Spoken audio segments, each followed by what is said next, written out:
और दोस्तों हम फिर से लेकर आ चुके हैं आप लोगों के लिए शाम की सभी ताजा और बड़ी खबरें। फटाफट अंदाज में एक एक कर बताएंगे आपको आज देश और दुनिया से क्या बड़ी खबरें निकलकर सामने आ रही हैं। लेकिन उससे पहले दोस्तों एक नजर डालेंगे सुर्खियों पर।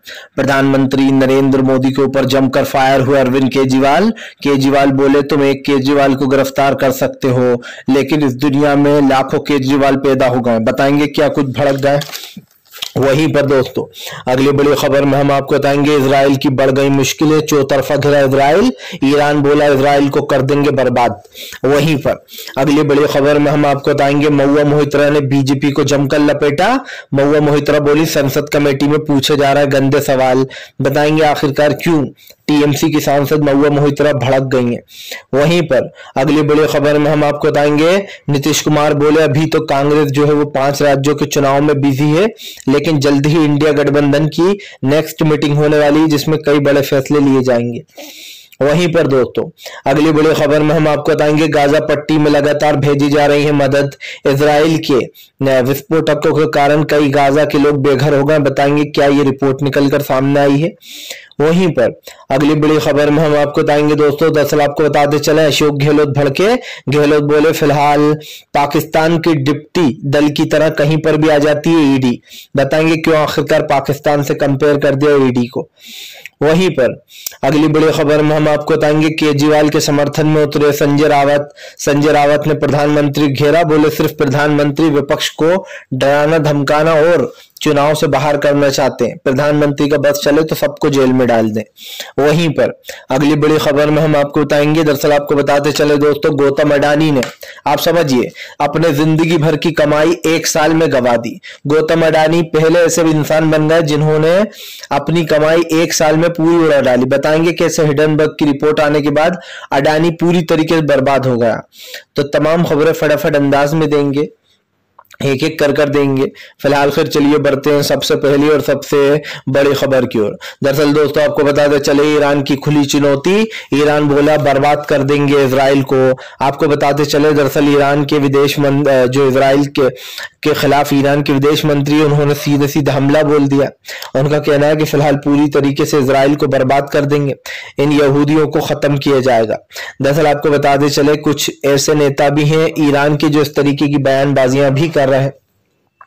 उन्होंने साफ कहा कि जिस तरीके से फिलिस्तीन के लोगों को मारा जा रहा है और उनको डराया धमकाया जा रहा है गाजा पट्टी खाली करने के लिए, उसका बदला तो लेकर रहेंगे। ये भी कहा है ईरान ने कि फिलहाल उसका तेल पानी राशन सब कुछ बंद कर दिया गया है। किसी भी तरीके से ये डील नहीं होगी कि दोस्तों इजराइल को ये सब कुछ पहुंचाया जाए। दरअसल इजराइल की सबसे बड़ी मुसीबत और परेशानी यही है।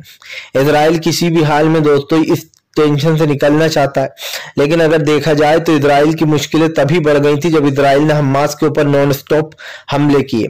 देखा जाए तो कई लोगों ने ये सजेशन दिया था कि उसको ये चीज रोक देना चाहिए, लेकिन आपको बताते चले इजराइल ने ये चीज नहीं रोकी। अब यही कारण है जो नॉन स्टॉप ये हमले देखकर कहीं ना कहीं कई लोग इस पर भड़क भी गए थे और उनको एक तरीके से चेतावनी भी दी थी कि इस चीज को रोक देना चाहिए। लेकिन मुझे एक चीज जो दिखाई दी दोस्तों इस सब में कि इजराइल ने सिर्फ अपने निजी फायदे के लिए हमास को टारगेट किया। उसको सिर्फ एक बहाना चाहिए था हमले करने का और वो बहाना हमास ने उसको दे दिया। वरना हम देख सकते हैं कि पिछले 56 सालों में जो भी इजराइल ने फिलिस्तीन के साथ किया दोस्तों किसी आतंकवाद से कम नहीं था। मस्जिद बार अलग सा मस्जिद में घुस जाना, फिलिस्तीनियों को मारना, उनको बंधक बना लेना, कई बार ऐसे झगड़े हुए जिसके ऊपर कहीं ना कहीं ये लोग इनके ऊपर सवाल उठते हुए नजर आए। लेकिन आज जब हमास ने एक बार हमला कर दिया तो लोगों ने सवाल उठा दिया कि हमास आतंकवादी संगठन है। अगर आप हमास को एक बार हमला करने पर आतंकवादी संगठन बुला रहा हो तो फिर आप इजराइल को क्या बुलाओगे जो लगभग 56 सालों से फिलिस्तीनियों के ऊपर अत्याचार कर रहा है। मुझे लगता है वो तो आतंकवादी से भी बड़ा जुर्मकार है, क्योंकि मासूम लोगों की जमीनें हड़पना, उनको मार देना ये कहीं से सही ही नहीं है। फिलहाल चलिए बढ़ते हैं एक और अगली बिग ब्रेकिंग की तरफ। बता दोस्तों अगली जो बड़ी खबर निकल कर आ रही, बीजेपी के ऊपर जमकर गरजे राहुल गांधी बोले बीजेपी ने सिर्फ जनता को धोखा दिया है, विपक्ष को डराने और धमकाने के लिए प्रधानमंत्री करते हैं ईडी सीबीआई का यूज।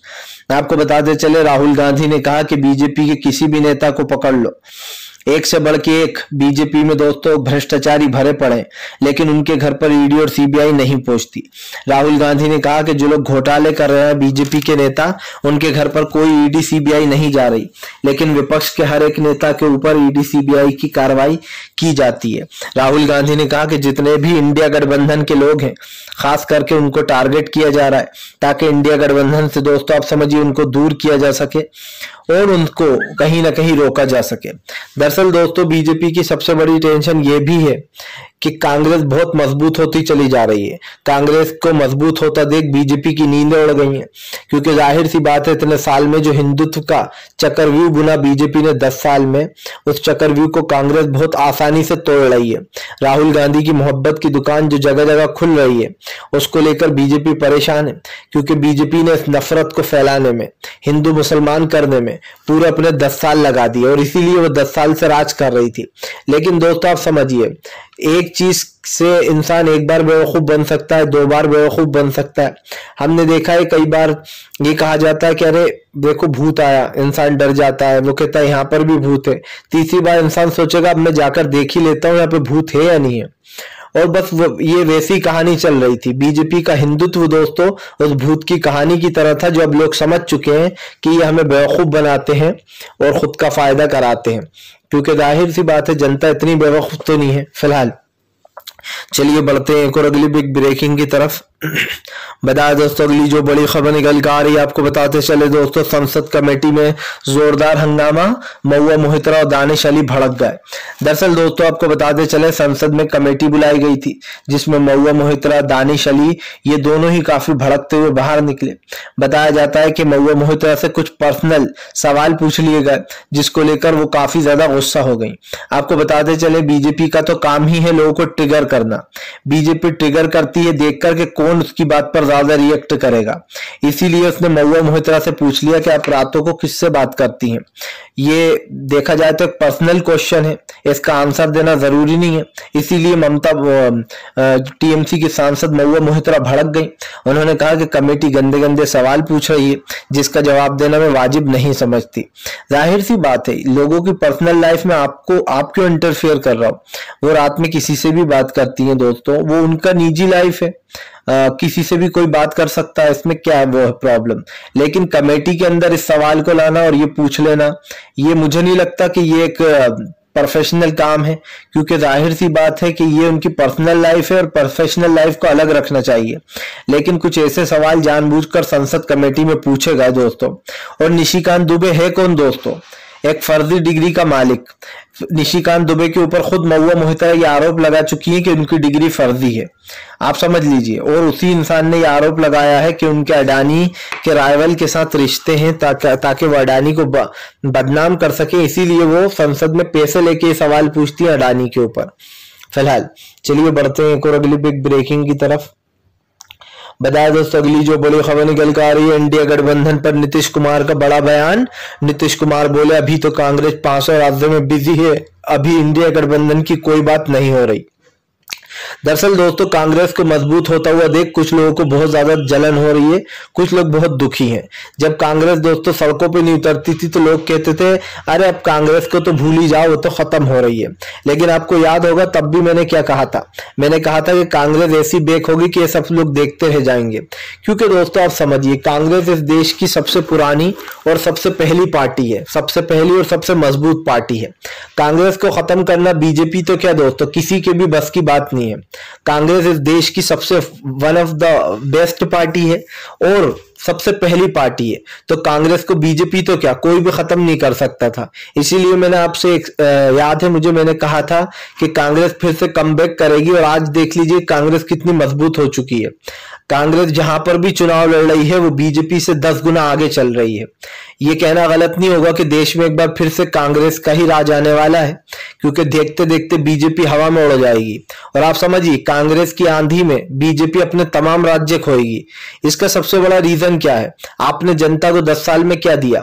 सिर्फ हिंदू मुसलमान, मंदिर मस्जिद, बस इसी मुद्दों पर बहस होती रही। आप कहकर तो कुछ और आए थे, आपने ये कहा था कि मैं मोदी जी आने वाले अच्छे दिन लाने वाले हैं। सपोज मोदी जी अच्छे दिन अगर ऐसे होते हैं तो फिर बुरे दिन कैसे होते होंगे। अगर यही अच्छे दिन देखने थे तो फिर तो दोस्तों कांग्रेस मुझे लगता है one of the best party थी, क्योंकि उसके राज्य में सब कुछ सस्ता मिल रहा था, सब कुछ लो प्राइस में था। लेकिन आज अगर हम देखें तो one of the highest price हो गई है तमाम घर में यूज करने वाली चीजों की, चाहे वो सब्जी हो, दूध हो, आटा हो, घी हो, तमाम चीजों के दाम बढ़ते चले जा रहा है। सरकार की जीएसटी घटने के बजाय बढ़ती जा रही है और आम जनता की जेब घटती जा रही है। यही इस देश की सच्चाई फिलहाल तो हो रखी है। लेकिन आपको ऐसा लग रहा होगा कि प्रधानमंत्री नरेंद्र मोदी इस वक्त इस प्रॉब्लम में नहीं है। प्रधानमंत्री को यह चिंता है कि 2024 में अगर मेरी कुर्सी छिन गई तो मैं क्या करूंगा, कहां जाऊंगा, कैसे जगह जगह घूमूंगा, क्योंकि प्रधानमंत्री को घूमने का बहुत शौक है, कपड़े पहनने का बहुत शौक है। प्रधानमंत्री सरकार के पैसों पर एक दिन में 1 लाख रुपए का एक सूट होता है लगभग, तो मान के चलिए 3-4 कपड़े तो बदल ही लेते हैं एक दिन में। और ये कहना गलत नहीं होगा कि सरकारी पैसा जो जनता का है उस पैसे को हवा में उड़ाया जाता है, खुद के लिए प्राइवेट प्लेन खरीद लेना। ये मतलब एक सरकार को आप समझिए, एक जेपीजे अब्दुल कलाम साहब थे, एक प्रधानमंत्री है, दोनों में क्या अंतर है आप समझ लीजिए। फिलहाल चलिए बढ़ते हैं और अगली बिग ब्रेकिंग की तरफ। बताया दोस्तों अगली जो बड़ी खबर निकल कर आ रही है, बीजेपी की बढ़ गई मुश्किलें। आपको बताते चले बीजेपी के खिलाफ जमकर भड़कते हुए नजर आए केजरीवाल ने बीजेपी को लिया लपेटे में।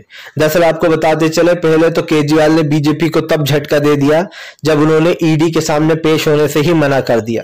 केजरीवाल ने कहा कि मैं ईडी के सामने पेश नहीं होऊंगा क्योंकि ईडी ने मुझे इनलीगली तरीके से नोटिस जारी किया है सरकार के कहने पर। दरअसल आपको बताते चले केजरीवाल का नाम शराब घोटाले में नहीं है, उसके बावजूद भी केजरीवाल को नोटिस जारी किया गया कि आपको ईडी के सामने पेश होना है। अब केजरीवाल के जो वकील है उन्होंने कुछ पॉइंट निकाल लिया रातों रात और केजरीवाल को यह सलाह दे दी कि वो ईडी के सामने पेश ही ना हो, जिसके बाद कल केजरीवाल ने जमकर बीजेपी को लपेटा। उन्होंने कहा कि ये लोग चाहते हैं कि मैं ईडी के सामने पेश हो जाऊं लेकिन मैं नहीं होऊंगा। केजरीवाल ने कहा कि बीजेपी इनलीगली तरीके से मुझे ईडी के सामने पेश कराना चाहती है और ईडी सिर्फ बीजेपी के कहने पर काम कर रही है। केजरीवाल यही नहीं रुके, उन्होंने कहा कि तुम केजरीवाल के शरीर को तो गिरफ्तार कर सकते हो लेकिन केजरीवाल की सोच को कैसे गिरफ्तार करोगे। अरविंद केजरीवाल ने कहा कि तुम एक केजरीवाल को गिरफ्तार करोगे तो हजारों पैदा हो जाएंगे। केजरीवाल ने कहा कि बीजेपी मुझसे डरती है क्योंकि मैं सच्चाई के रास्ते पर चलता हूं और मैंने दिल्ली का नक्शा बदल दिया है। उन्होंने कहा कि फिलहाल आज हमारी जो पढ़ाई की स्कीम है वो लोगों को पसंद आती है, बिजली वगैरह तमाम चीजें हमने जनता से तमाम वादे पूरे किए हैं। केजरीवाल ने कहा कि बीजेपी ना खुद काम करती है न दूसरी सरकारों को काम करने देना चाहती है, वो चाहती है कि दिल्ली की सरकार गिरा दे वो और खुद की सरकार बना ले। लेकिन केजरीवाल ने कहा कि ऐसा नहीं होगा, आने वाले चुनाव में भी तुम चुनाव हार जाओगे, तुम कभी भी दिल्ली में अपनी सरकार नहीं बना पाओगे। आपको बताते पहले कांग्रेस का राज था दिल्ली पे, अब केजरीवाल का हो गया। बीजेपी का बनवास कभी दिल्ली में खत्म नहीं होता, वो कभी दिल्ली में जीत नहीं पाई आज तक बीजेपी। यही कारण है जो प्रधानमंत्री दिल्ली को लेकर बौखलाते रहते हैं। फिलहाल चलिए बढ़ते हैं और अगली बिग ब्रेकिंग की तरफ। बताया दोस्तों अगली जो बड़ी खबर निकल कर आ रही है, अखिलेश यादव ने इंडिया गठबंधन पर बोल दी बड़ी बात। विपक्ष को लगा झटका, बीजेपी वालों को, सत्ता पक्ष को। दरअसल आपको बताते चले अखिलेश यादव का कहना है कि जहां पर भी इंडिया गठबंधन को हमारी जरूरत है हम जरूर सहायता करेंगे। उन्होंने कहा इंडिया गठबंधन पहले जैसा ही मजबूत है, इस गठबंधन में कोई भी कमी नहीं है। अखिलेश यादव ने बड़ा निशाना साधते हुए कहा कि विपक्ष इस वक्त डरा हुआ है, उसे डर लग रहा है कि इंडिया गठबंधन अगर ऐसा ही रहा तो हम चुनाव हार जाएंगे। अखिलेश यादव ने कहा कि इस बार इंडिया गठबंधन की जीत होगी और पीडीए सबसे मजबूत बनकर उभरेगा। दरअसल अखिलेश अभी भी ये दावे कर रहे हैं कि फिलहाल जो इंडिया गठबंधन है वो पूरी तरीके से मजबूत है और बीजेपी के लोग सिर्फ झूठ फैलाने में लगे हुए हैं। इंडिया गठबंधन को लेकर आपको बता दें बीजेपी के नेताओं ने झूठ फैलाना शुरू करा था कि इनके गठबंधन में तो दरार आ गई है, ये लोग लड़ रहे हैं आपस में ही, और तमाम चीजें बोली गई थी। लेकिन एक चीज तो साफ हो जाती है कि इंडिया गठबंधन दोस्तों और मजबूत होता चला जाएगा। जितनी जगह कांग्रेस जीतेगी, जितने राज्य कांग्रेस उतनी मजबूत होगी क्योंकि लोकसभा में इसका बड़ा फायदा मिलेगा। आप समझिए अब की बार विधानसभा तो है ही कांग्रेस के पक्ष में, लेकिन अब की बार लोकसभा का 2024 का चुनाव इंडिया गठबंधन जीतेगा और जाहिर सी बात है पीएम जो है वो राहुल गांधी ही दिखाई दे रहा है मुझे तो, और उनका ही नाम सामने आ भी रहा है क्योंकि ऐसा भी कहा जा रहा है कि अगर मल्लिकार्जुन खड़गे देश के पीएम बनते हैं तो एक अलग वो होगा। लेकिन आपको बताते चले इस देश के सबसे पॉपुलर नेताओं में अगर अब किसी का नाम आता है तो वो राहुल गांधी है। प्रधानमंत्री के बाद राहुल गांधी का ही नाम सबसे पॉपुलर है। ऐसे में दोस्तों अब तो प्रधानमंत्री भी राहुल से पिछड़ने वाले हैं। माना जाता है राहुल गांधी की बढ़ती पॉपुलैरिटी से बीजेपी बड़ी चिंता में है फिलहाल। चलिए बढ़ते हैं एक और अगली बिग ब्रेकिंग की तरफ। बताया दोस्तों अगली जो बड़ी खबर निकल कर आ रही है आपको बताते चले दोस्तों, एक बार फिर से बढ़ गई इजराइल की मुश्किलें। गाजा पट्टी खाली कराने में छूट गए इजराइल के पसीने, उखाड़ फेंके झंडे, तोड़ तोड़ा दिया सब कुछ इजराइल का। आपको बताते चले दोस्तों हमास और हिजबुल्लाह भारी पड़ रहा है इजराइल के ऊपर। इजराइल चारों तरफ से घिर चुका है। एक तरफ से यमन हमले कर रहा है दोस्तों फिलिस्तीनियों की मदद के लिए, तो दूसरी तरफ ईरान भारी पड़ रहा है। तो वहीं आपको बताते चले ईरान और जो है यहाँ पर मिलकर सब लोग बदला ले रहे हैं, क्योंकि ईरान, हिजबुल्लाह और जो है यहाँ पर यमन, ये तमाम लोग इसके अंदर एक और संगठन की एंट्री हो गई है दोस्तों 3 उसकी। ऐसे में ये कहना गलत नहीं होगा कि फिलहाल इजराइल ने जो जंग अपने कुछ अमेरिका वगैरह के साथ मिलकर शुरू की थी, अब अमेरिका ने भी तो अपना हाथ पीछे खींच लिया, वो भी एक तरीके साथ नहीं दे रहा है। इसका सबसे बड़ा रीजन एक ये भी है कि 57 मुस्लिम देश अमेरिका से खफा चल रहे थे कि अमेरिका को इजराइल का साथ नहीं देना चाहिए क्योंकि इजराइल गलत कर रहा है। ऐसे में दोस्तों अब ये भी माना जा रहा है कि फिलहाल तमाम ये बढ़ती दिक्कतें और खास करके इजराइल की बढ़ती परेशानियां वहां के नेतन्याहू पीएम को भारी पड़ रही हैं, क्योंकि एक चीज तो साफ हो जाती है कि नेतन्याहू दोस्तों कितनी ही कोशिश कर ले आने वाले समय में उसको एक बड़ा झटका महसूस होगा। और इसकी सबसे बड़ा रीजन क्या है, आपने पूरी कोशिश कर ली वहां की सरकार वहां पर हमला करने की या फिर कब्जा करने की, लेकिन उसके बाद भी गाजा पट्टी को अपना नहीं बना पा रहा है नेतन्याहू।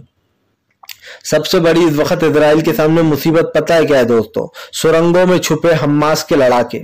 सुरंगों में जाना मुश्किल नहीं बल्कि नामुमकिन है, और ये सब जानते हैं कि ये तो डेथ वारंट है। अगर कोई सुरंग में घुसने की कोशिश भी करेगा तो हमास के लड़ाके 2 मिनट में उड़ा डालेंगे, क्योंकि दोस्तों हमास की सुरंगें एक तरीके से एक मिस्ट्री है जिसको आज तक कोई सुलझा नहीं पाया। एक मिस्ट्री की तरह है वो गुफाएं, वहां पर जाने वाला इंसान बच नहीं सकता, ये तो तय है फिलहाल। चलिए बढ़ते हैं एक और अगली बिग ब्रेकिंग की तरफ। बता दोस्तों अगली जो बड़ी खबर निकल कर आ रही है आपको बताते चले दोस्तों, बीजेपी के खिलाफ कमलनाथ ने खोला मोर्चा। कमलनाथ बोले बीजेपी पूरी तरीके से हो गई है बर्बाद। मामा शिवराज ने मध्य प्रदेश को चौपट राज्य बनाने में कोई कमी नहीं छोड़ी है। आपको बताते चले कमलनाथ ने कहा कि ये चुनाव हम ही जीत रहे हैं। यही नहीं दोस्तों, उनके बेटे नकुल ने तो ये भी कह दिया कि बहुत जल्दी कमलनाथ जी की वो ताजपोशी होगी। आपको बताते चले कमलनाथ ने बीजेपी को घेरते हुए कहा कि फिलहाल सिर्फ मध्य प्रदेश में क्राइम रेट बढ़ा है और मध्य प्रदेश को चौपट बना डाला है। उन्होंने कहा कि मध्य प्रदेश के सर पर बहुत ज्यादा कर्जा हो चुका है क्योंकि बीजेपी के नेताओं ने करोड़ों रुपए कर्जे पर उठा रखा है। आपको बताते चले दोस्तों माना जाता है कई राज्य कर्जे में डूबते चले जा रहे हैं, जिसमें एक मध्य प्रदेश का भी नाम है। दरअसल कर्जे में कैसे डूबते हैं दोस्तों, राज्य चलाने के लिए ये लोग भारी भरकम रकम उठा लेते हैं और राज्य चलाने के लिए जब आप समझिए, हालांकि खुद राज्य में पैसा आता है, जितना भी टैक्स वसूला जाता है, जितने भी ट्रैफिक रूल्स की वजह से जितने भी चालान कटते हैं, जो भी आप जीएसटी देते हो, ये राज्य को मिलता है। लेकिन आप समझिए उसके बावजूद भी राज्य को करोड़ों रुपए कर्जे पर उठाना पड़ता है। ऐसे में हजारों लाखों करोड़ों रुपए उठाने के बावजूद मध्य प्रदेश धीरे धीरे करके कर्जे में डूबता चला जा रहा है। यही नहीं, Madhya Pradesh one of the ये कह सकते हैं हाईएस्ट में आ चुका है, जहां पर कर्जा नंबर 1 बन चुका है। तो ये कहना गलत तो नहीं होगा कि दरअसल बड़ी बड़ी रैलियों में पानी की तरह पैसा फूंक देना, प्रधानमंत्री के स्वागत में करोड़ों रुपए उठा देना, छोटी सी रैली में दोस्तों अपनी वाहवाही कराने के लिए पैसा फूंक देना, इस सब से ही देश का वंटा ढाल हो रहा है। पैसा जनता देती है, टैक्स जनता देती है, जीएसटी जनता पर लगती है, और वो पैसा जाता कहां पर है, प्रधानमंत्री की रैलियों में, इनकी तमाम जितने भी कार्यक्रम होते हैं उसमें ये पैसा सब खर्च कर दिया जाता है। और फिर भी ये लोग कहते हैं कि देश के पास तो पैसा ही नहीं है। फिलहाल आप हमें बताइए कि आपको क्या लगता है, ये सरकार दोस्तों काम की है या फिर निकम्मी है? जरूर कमेंट बॉक्स में बताइएगा। वीडियो अच्छा लगे तो लाइक करिएगा, चैनल पर पहली बार